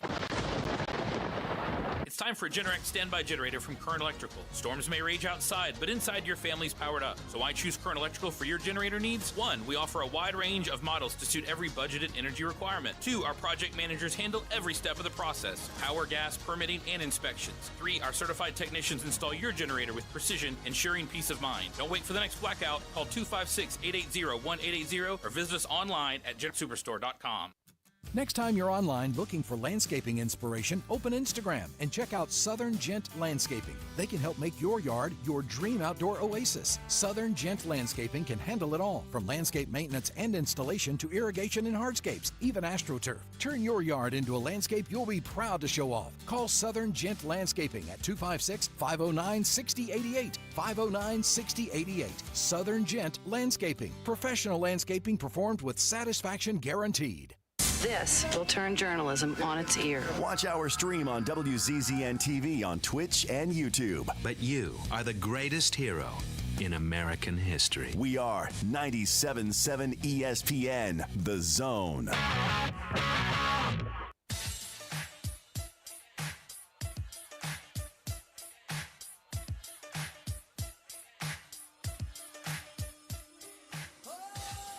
All right, welcome back.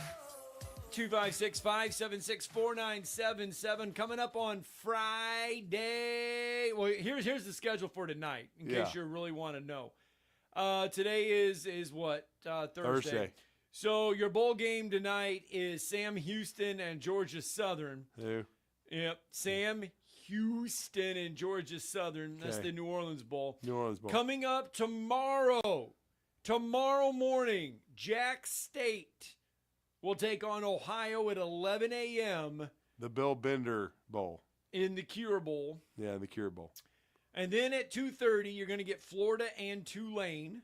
Yeah. That's tomorrow in the Gasparilla Bowl. Gasparilla. And then tomorrow night, you get the game 1 of the college football playoffs, Notre Dame and Indiana. The Battle of Indiana. Yes. Cursing Nettie, hoping for snow because he's got a starting quarterback that's played in the snow. That'll lead into Saturday. Yeah. Penn State and SMU at 11 a.m. Penn State, by the way, still an 8.5-point favorite. If you don't win that, Coach, you're fired. I'm just telling you right now, that stadium frankly. will be half empty. You think it will be? Yes, I do. I fully believe that will be half empty. And the students are gone home, by the way, too. Yes. I think I think it goes 100,000 maybe. Yeah. Yeah, I bet you they get maybe 70. Wow. So I'm thinking that's me. I think 70. I do. I don't even think that'll be a sellout. And then at night, 7 o'clock. Yeah. 8th ranked Ohio State, 9th ranked Tennessee. That's sandwiched in between Texas, or that's after Texas and Clemson. And Texas hasn't sold all their tickets. No, in case you are wondering, right now in Vegas, yes, Tennessee is the most bet team to cover in the first round of the playoffs. So that you're saying Ryan Day may not have a job. Ohio State is a 7.5-point favorite. Tennessee is getting the most money to cover right now in Vegas. Very interesting. Is it? 256-576-4977. Steeler Mike is with us. Good morning, sir. What up, man? Morning. Scotty, Too Hottie, and Phil Jr. What's going on, fellas? What's going on, dude? Big Saturday for me, boys. Yes. Steelers, Ravens, 3:30. Yes. Balls that night. Yeah, I need a heart attack pill. I mean, Now, Saturday is one of those weekends, Right. Those days. It is a weird day. At 12 o'clock, you're going to get SMU and Penn State. At 1 o'clock, it's the Texans and Chiefs. Yeah. 4 Because the o'clock, it's NFL's going on. Clemson and Texas. 4:30, it's Steelers and Ravens. Wow. And then, this is all Eastern time. Yeah. And then 7 o'clock, Tennessee and Ohio State. It is a Doubleheader for Steeler and Mike, man. It is a wake up, watch football day on Saturday, like we've never had. I asked my wife as my Christmas present this year. I said, I want you to tell all my kids, my grandbabies, anybody in the family, friends that's got me a gift, take it back, get your money back. All I want from everybody is to be left alone Saturday from like 3 o'clock on. I'm good. Let me watch my 3 Steelers, o'clock to my midnight, Ravens. huh? There you go. 3 to midnight, and just that's my Christmas, and I'm cool. Nice. My wife, bless her heart, it's awesome. She's gonna allow it, and I've never been so happy. But I called a week or so ago offensive line issues at Ohio State. Drew, Scott, will y'all kind of talk about that again? Tennessee's relatively healthy. I guess Brew and Squirrel are going to play. And, I think the biggest weakness for Ohio State is offensive tackle. They've had injuries at both spots, especially at the left tackle spot. And the center spot. Yeah, and Seth McLaughlin going out with the Achilles. But they've been weak at offensive tackle. Even before Seth's injury, they've had performance and then injury issues. They've had to retool their offensive line. That's never good. I think it's one of the biggest reasons Michigan beat them at the line of scrimmage. I also think that it wasn't the greatest game plan Ryan Day and Chip put together, Chip Kelly, because they continued to attack the teeth of that defensive line for the interior of Michigan when I think they could have done some things creatively, been a little smarter.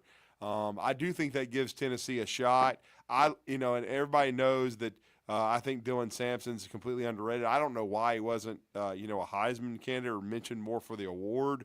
I know fumbles. Fumbles, and I think there were some times where Tennessee was hammering some people, and they played other guys, they rotated. But he had such a great year. But they're going to need Nico to kind of come of age, I think, to win this game.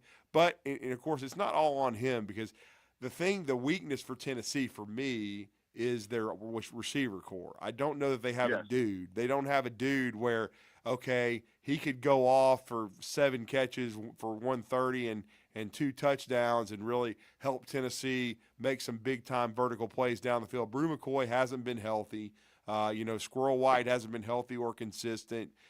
With the young freshman, we haven't seen a lot out of him. I think if you want to talk about Tennessee, I'll be honest with you. The biggest surprise for Tennessee has been Miles Kitselman for me, who transferred from Alabama. And he really didn't show a propensity to catch the football at Alabama when he was given an opportunity. He was a decent blocker, but he has totally turned it around at Tennessee, become a guy that you have to deal with. But again, I think Tennessee's going to have to force some turnovers. They're going to have to use their defensive line, which is one of the top strengths of their team, to rush the passer. to keep Ohio State behind the chains and then to force some turnovers, because I don't think Will Howard is a great player. I think he's just a guy. I think he's good. He's not great. And so Nico's going to have to use his legs. He's going to have to use his arm. And then some of these Tennessee receivers are going to have to play their best game of the season. I think they're going to have to get the game to the last 6 or 7 minutes, because I'll be honest, if Tennessee can be within a field goal late, I think Ohio State will choke. I hope so. I really, really do hope so. But we'll see. That's why we play these things, you know. But last question, fellas, and I want to wish you both a very, very Merry Christmas, and God bless you both and your families. Real quick, and I'll hang up. Drew, who you for? Who am I for in this game? Hell, I can't root for Tennessee. Who do you want to win? I'm rooting. I hate Ohio State too, but I got to go with Ohio State. I can't pick Tennessee. I can't. I just going cannot. Against the league. I mean, Tennessee. I mean, Philip Fulmer's You're going breathing. against the league. Yes, I'm going against the league. I can't. Way to go, I Jeff. gotta hang up and call your dad, Drew. Thank you, Steeler Mike. See, that's a good phone call there. That's not like just trying to – there's some good banter going back and forth. So Tennessee, by the way, one of Tennessee's biggest strengths is third down defense. Yeah. Tennessee is Their fifth. secondary has been much, much better this year, too. It's the best they've had probably in 15 years. Tennessee's defense is holding opponents to a 29% percentage right now. Tim Banks done a great job. Ohio State is at 42%. They're 45th. Rush defense, that favors Tennessee. Tennessee is 8th. Tennessee has to keep this game in the 20s, to me. Ohio State's given up 169 yards per game on the ground. See, that's what I mean. I mean, that's how Tennessee has to win it. It has to be a more of an ugly game. Like Steeler Mike loves his Pittsburgh Steelers. They have to play Steeler football almost. But Ohio State's red zone defense is the best in the country. They only allow 34%. But that's against the Bush leagues, though. We'll see if they can do it against the SEC. What you're rooting for now?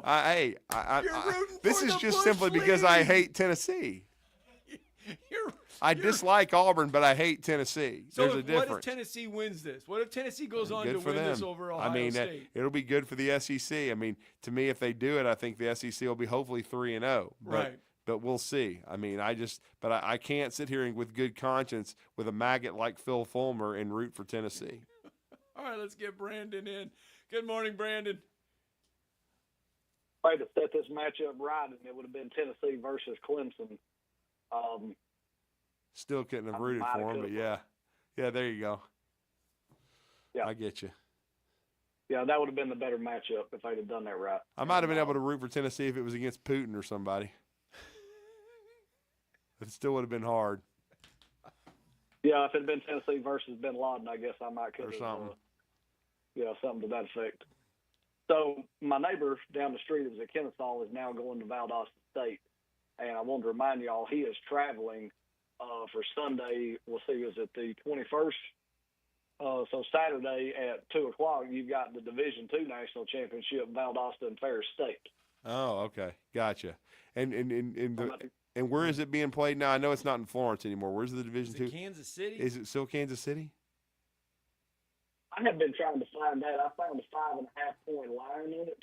Right. And I pulled the bracket up on it, and even on the bracket, it doesn't say where it's being played at. That was something I was trying to figure out because I was being told it was cold weather. Yeah. And, people from Valdosta are not used to cold weather at all, so we'll see how that one goes. Right. But you got that game on. Too. So you're gonna need, if you're gonna keep up with all this going on, I'm gonna have to pull another TV into the living room because I'm definitely not gonna be sitting outside as cold as it is. I think it's in McKinney, Texas. McKinney, Texas. Yeah. Is that North Texas or South Texas? I don't know. Texas. Gonna be in Texas somewhere. Well, and Scott, I wanted to ask you for the Moron of the Year show. That's McKinney's above Dallas. So at the Sweet Bar, they've got what they call Frisbee fritters. They got the apple fritters that are the size of a Frisbee. I've had Frisbee, one of those. You have brought me one of those apple fritters before. Look out. So they've got those, and then they have they've got a cherry fritter.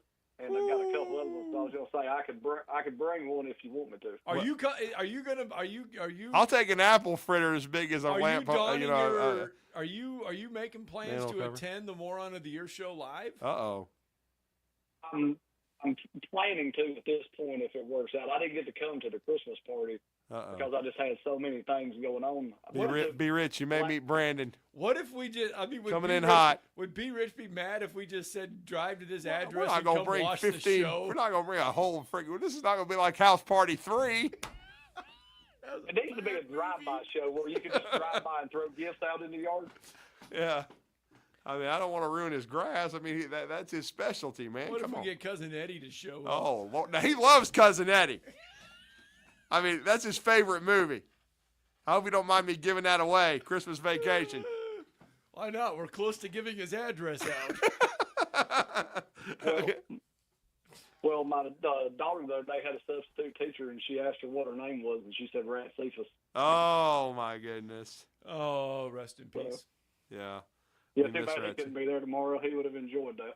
Yeah, he would have. Oh, yeah. So Monday morning, we will be doing the show live from B. Rich's driveway, his front porch, his front yard. I don't know. We got to do it probably out where everybody can see it. But we'll have the camera there. We will be able, it will be streamed. It's going to be on YouTube. So you're going to be able to watch us fry a turkey live on air during the show. And we will eat said turkey during the show, along with whatever victuals we have at 7 o'clock in the morning. And if we don't fry the turkey and we fry B. Rich's house, it'll be on camera too. Yes, if we burn down a house. Oh, we're not. Come on, man. I don't want to terrify his wife. They did. That is a song though, burning down the house. All we'll say is we'll be in South Huntsville. Yeah. Somewhere. Mm-hmm. English Village. Not far from my humble abode. All right, somewhere around there. All right, Brandon, we look forward to it. If you get there on Monday, that'll be awesome. By the way, the Sweet Barn, I've had the apple fritter. Oh, wow. And I've had, I believe I've had a cannoli. Was it a cannoli, an apple fritter, and something else from there? Because when UAH played shorter, we went over there and had a 42-ounce porterhouse. Yeah. And then had Sweet Barn after that. Oh, wow. I thought Steve Moulton was going to have to float down the river. Well, I had a great cannoli from our great friends at Carrabba's last night. Wow. I couldn't do that. I might not be here right now. Bailey, you laugh. You barely touched your food last night. What the heck, man? Okay. I've got it all stocked away, though. I've got dinner for the next 2 nights. 2 nights? Probably. So Bailey was stocking up, man. 2 nights? That was a lot of pasta. Okay. Bailey said, You no, in I'll Mole go time. over there, and Bailey's barely, touched his food. It was all great night. pasta. In Moulton, he's got some pasta, too. To eat before the UAH game. I don't have any leftovers. There was nothing to take home. I'm a baller on a budget. I got to ration out. There you go. Ration that food. All right, we got to get a break in. Denton Johnson going to join us. Going to talk a little Ramsey. They're coming to the 42nd annual Huntsville City. And they're Classic. coming up tonight. They're coming up to. Oh, they're coming Yeah, up they're tonight? playing Huntsville High tonight. Oh, are they coming to the Classic too? Yes. Oh, of course. Wow. They're making a double dip, man. Wow, they could go to Carrabba's. They're getting a preview. Maybe they will. We'll ask Maybe Denton they when could he go to comes on. Carrabba's and they could get what they could. I mean, they'll cook it all for them. They certainly will. All right, we got to get a break in. Denton Johnson next. Those sandwiches are the bomb. You're listening to Talkin' Ball on 97.7 ESPN The Zone. From the Fox 54 Weather Center, I'm Chief Meteorologist Jordan Dressman. A mostly to partly sunny sky this afternoon. We are going to be a little bit cooler across the Tennessee Valley. Temperatures only climbing into the mid-50s, which is actually seasonal for this time of year. Dropping into the mid-upper 30s as we head into the overnight, early Friday morning, and mostly sunny sky Friday afternoon. Temperatures climbing into the mid and upper 40s, dropping into the upper 20s, lower 30s by the time we get to the earliest hours of Saturday morning. A fantastic final weekend before Christmas. Plenty of sunshine Saturday afternoon. Temperatures climbing into the lower 40s. I'm Chief Meteorologist Jordan Dressman on your home for ESPN Radio, 97.7 ESPN The Zone. Had a wreck on Sparkman near Adventist. That one reported as an injury time. but it looks like they canceled Himsey on it. The one on 565 eastbound at mile marker 7 is over to the right side of the road, not causing much of a problem there. Still maybe trying to wrap up on Highway 20 near Woodall Road in Decatur. Shoal Scholar Dollars Legends in Concert Series is bringing Grammy Award winner Pam Tillis to UNA on January 26th. Tickets at shoalscholardollars.com. Captain Nick in the Valley Skywatch Traffic Center. Tom Luganbill here for my friends at Woody Anderson Ford. Bobby White and his team take great pride in their service department, and you can see it the moment you walk into those beautiful new service lanes. And just like a championship team, they all work together to make sure your experience is second to none, whether you drive a Ford or not. Also, check out the gold certified pre-owned inventory at Woody Anderson Ford for great deals every day. Stop by and see them at Jordan and Sparkman or at Woody Anderson of Madison on Hughes Road, or visit WoodyAndersonFord.com.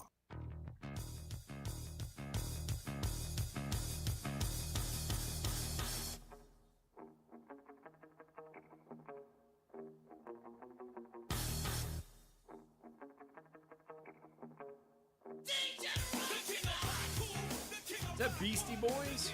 Sounds like it. Run DMC. Run DMC. I wonder if any of the kids have Run DMC in their pregame mix these days when they get ready to play basketball. A lot of kids will have pregame mixes going on tonight in their headphones as high school basketball will resume. They'll do so again next week for the 42nd edition of the Huntsville City Classic. Coming up tonight, you got high school basketball. But again, the Huntsville City Classic will be over our airwaves. The quarterfinals, the semifinals, the third place game, the championship game. It all gets started, though, on the 26th with first-round games. And what, again, makes this Classic so cool is that it's not like you're playing in Gym A and Gym B on the first day. Right. You are playing in the big gym on the first day. Everybody will be playing in the big gym on day one. They will be, and we've already talked to Rhett Harrelson, and that's going to be a very high-level matchup in the first day of the Huntsville City Classic.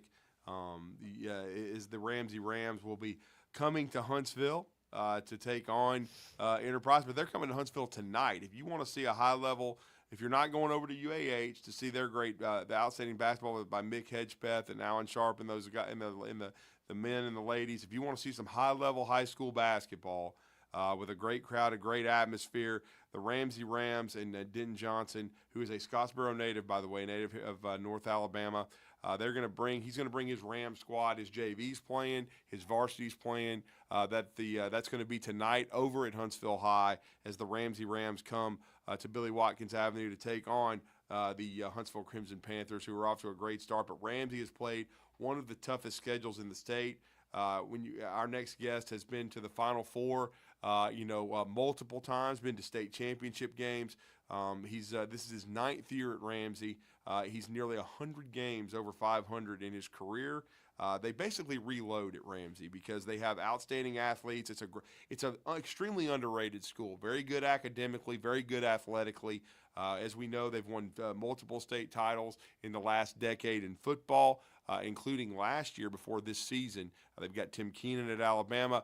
They've got outstanding athletes scattered throughout the collegiate landscape, including, as we said, Alabama football, Mississippi State basketball, you name it, they've done it. And Carrington Keel was a guy that if he had been on the floor for the second half of their state championship game against our Lee Generals, maybe they get their first state championship, for under our next guest in basketball. But they're a contender every year, and they're coming back to the Huntsville City Classic, and we're honored to have him, and we're honored to see him tonight. And that's Denton Johnson, and he's joining us on the Neighbors Wealth Management Hotline. Coach, how are you doing? You're with Drew and Scott here in Huntsville. Good morning.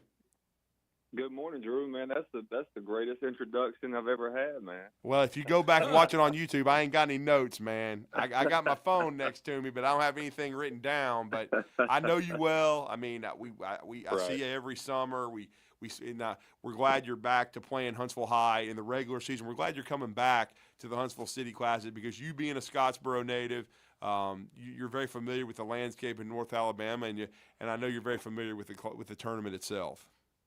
Yes, sir. It's the honor to be back, and I guess me and Coach Schweers have made this an annual deal to play Ramsey versus Huntsville, and it's been a good deal for us because of how good Huntsville's been. As you mentioned, I'm always trying to play the best teams in the state. Obviously we want to beat the best teams in the state, but biggest thing you want to take from it is, are you playing good basketball? Are you playing a good brand? And getting ready for February, basically. So that's what we're trying to do. As far as the Classic, to me, it's by far the best tournament the state has to offer. So we're just blessed to be a part of it. Early season report card on the Ramsey Rams. Mm-hmm. Early season? Yeah. What a lot of people don't know right now is we've got 4 kids out. And we've got some coming back. We have one was Ron Reese. He was in the North-South football game, so he's really going to help us. We have a 6'8" kid who's had a nagging injury. We had one of the top point guards who transferred to us from Shades Valley. He's been out with a nagging injury, and I had a kid with a viral infection that's just now getting back. So, it's I guess it's time to get it done early and hopefully put that past us soon. Hopefully we're supposed to get all 4 back within the next 2 weeks. So the team we have tonight won't be the same team you see first round of the Huntsville City Classic for sure. It'll almost be like starting over, but early report card, like Drew said, we've played a very tough schedule. I'd say probably our best victory was probably Mountain Brook. Yes. We beat Clay Chalkville the second time we played them. We beat Southwind, a team out of Memphis, Tennessee that was really good over at the Lighthouse. And we got one really bad loss, again, missing guys in 6 games in 7 days. Probably not the best scheduling, but Vestavia put it to us, and it humbled us a little bit. But, also made us better at the same time. We looked at some stuff we got to work on to get better defensively. And tonight will be a good challenge. But as far as report card on us, learning still to play together. Defensively, not as good as some of the teams I've had in the past. Offensively, we have nights we've hit 13 and 14 threes in a game, and we've had nights we couldn't throw it in the ocean. So it's got to be consistent there because, as we know, basketball is a make-or-miss game. It is, and with Ramsey, the as athletically inclined as the school is, but it's also very good academically. But with the football program success, you've always had some football guys. But kind of talk about, because a lot of times Andy Blackson, we used to talk to him when he was at Madison Academy about this. It's almost like having 2 seasons. You have your team before football and then after football, and it's almost like you have to hit a reset button and get your chemistry down, get everybody healthy, because a lot of times they come in banged up after football, and then so it takes maybe until January to get everything rolling. It does. This year's one, we've been blessed to say it's only 2 guys out there that we had in football for varsity. Over half of our JV kids are out there. I encourage kids to play multiple sports. I played multiple sports myself, but like you said earlier, our football is always going to go, at least till Thanksgiving, close to December. But you're right; they miss a lot, and Ryan for example, Ryan. He averaged 10 and 6 and took 2 charges a game last year for us. So we're talking about a significant player with Ryan Reese. His brother plays at Alabama. That's right. You had Chase Holt. Chase Holt's a good young kid we have coming up, a sophomore. Tough kid, plays hard defensive end. We've had him back for a game or 2, but he still don't know all of our stuff yet. We were going over that with him yesterday. But you're correct. I've had years with 6 and 7 guys out there on the field, so it's just part of it. You mentioned some of the stuff with Ramsey with the academics. Yep. What most may not know is because of that, we have a very low boy population. We only have 230 boys in the whole school. Wow.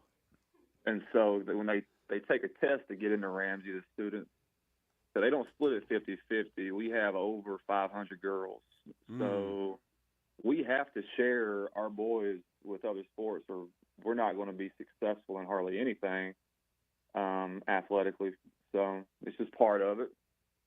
Yeah. Does that kind of slow down getting the identity of your team together? I mean, The good news is, I mean, we're still in December, and you can use the Classic as a launching pad to kind of get everything together.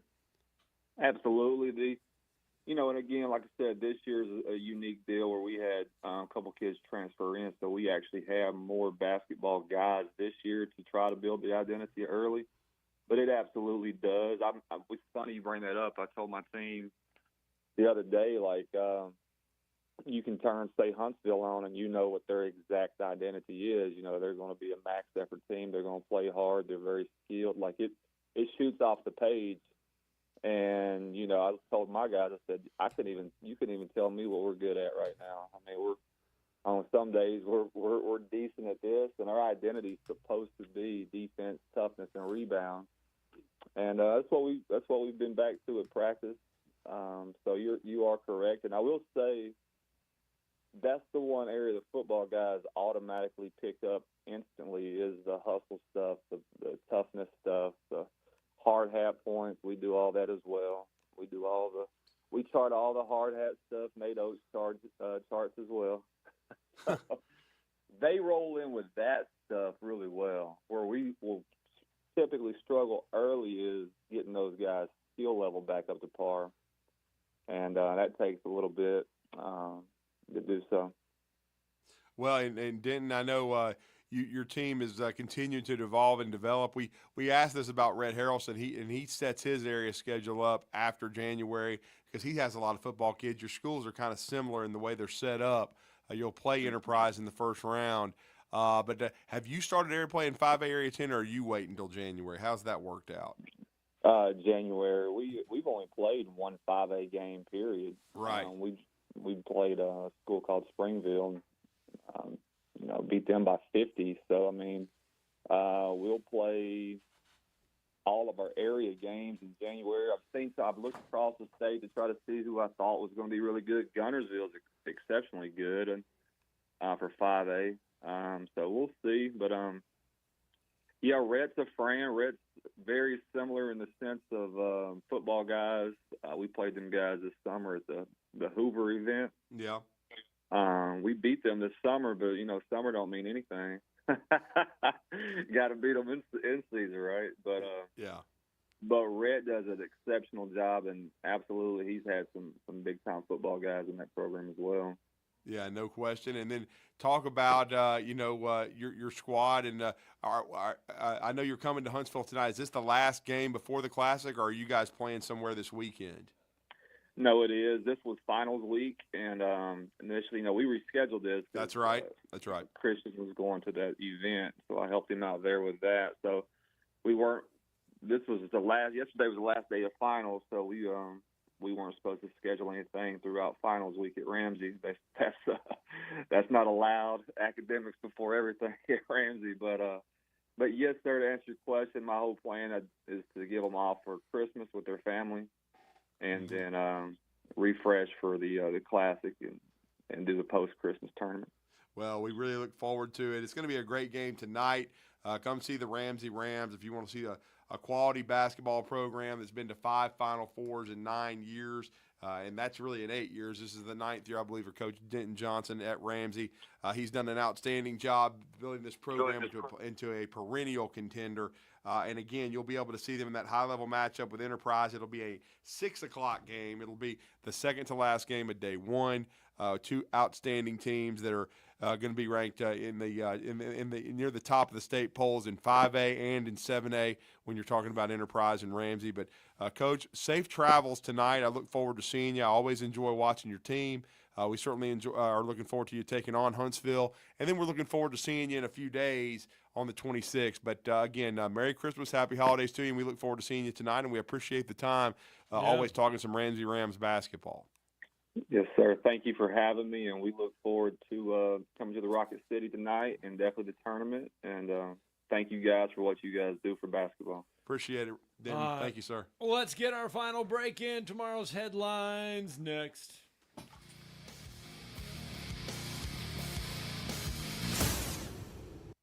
You're listening to Talkin' Ball on 97.7 ESPN, The Zone. Haven't picked up anything new accident-wise. Last reported was Sparkman near Adventist. They reported that one with injury, but they canceled Himsey. Had one on 565 eastbound just before county line, off to the side of the road, not causing any problem. And in Decatur, they were working Highway 20 near Woodall Road. That one should be pretty well cleared up as well. D&L Refrigeration repairs heating and air conditioning units for homes and businesses. Ask about their military, law enforcement, and senior discounts at D&L 256-652-1207. State license 08091. Captain Nick in the Valley Skywatch Traffic Center. By now, you know about Eagle Masonry and Insulation, and maybe you know that Eagle also does landscaping and dirt work. But how about after paint work? Shower doors, shelving, and mirrors, all taken care of by Eagle, the same Eagle that takes care of all your masonry, insulation, and landscaping needs. Eagle brings the same level of expertise to all these disciplines, and they're ready to provide you with a free quote. The website is the same, insulatewitheagle.com, as is the phone number, 256-755-1556. Give them a call and see what Eagle can do for you. Eagle saves you time. Eagle saves you money.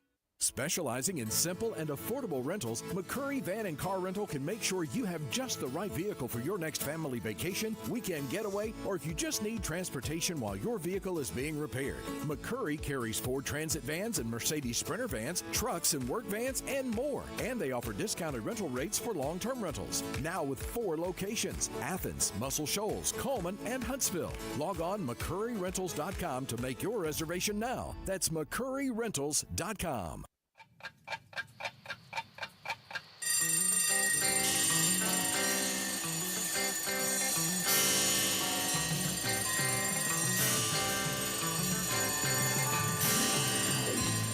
It's time for tomorrow's headlines today with Scott Tyson and Drew DeArmond on 97.7 ESPN The Zone.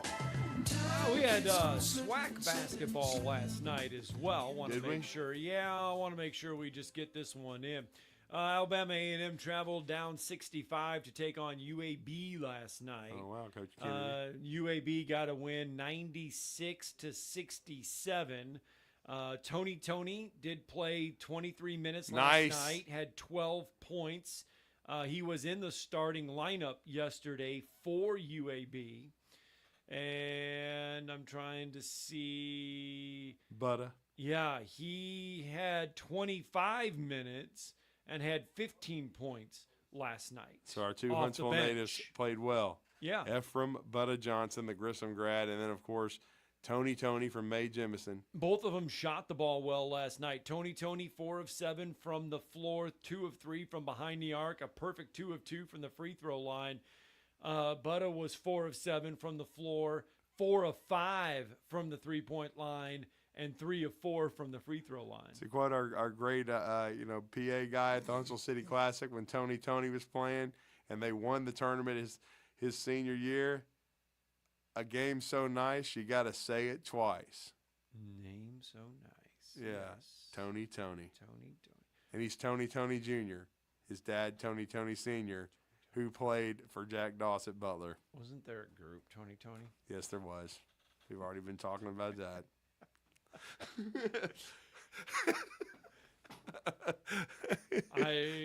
Just the first thing that comes into my head. Yeah, there you go. I don't blame you. A lot of people think about that. All right, 256-576-4977. You got about 10 seconds if you want to join the show.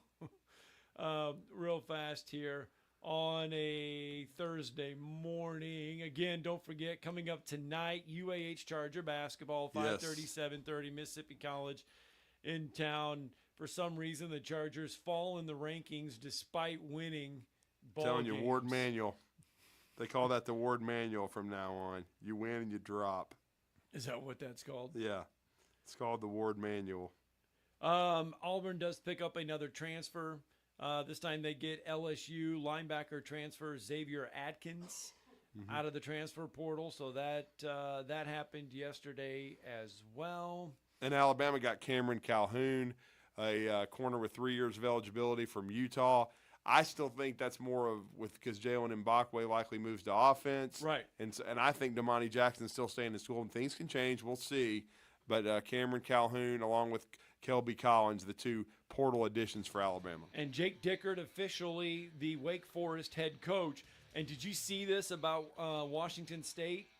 They have no head coach, no offensive coordinator, he went to Oklahoma. No defensive coordinator, he left. No quarterbacks coach, no running backs coach. They've lost their starting quarterback and 22 players in the portal. Yeah, well, are they in a bowl game? I don't know. They had a pretty good year because they obviously have had a lot of guys leaving the portal. I don't know. I mean, Washington State football is so well thought of that their coach went to Wake Forest to coach in the Bush Leagues. What you get when your conference goes away. Right. We're going away. We'll be I back would still at it root tomorrow. for Wake Forest over Tennessee. Can't believe you're rooting against the conference.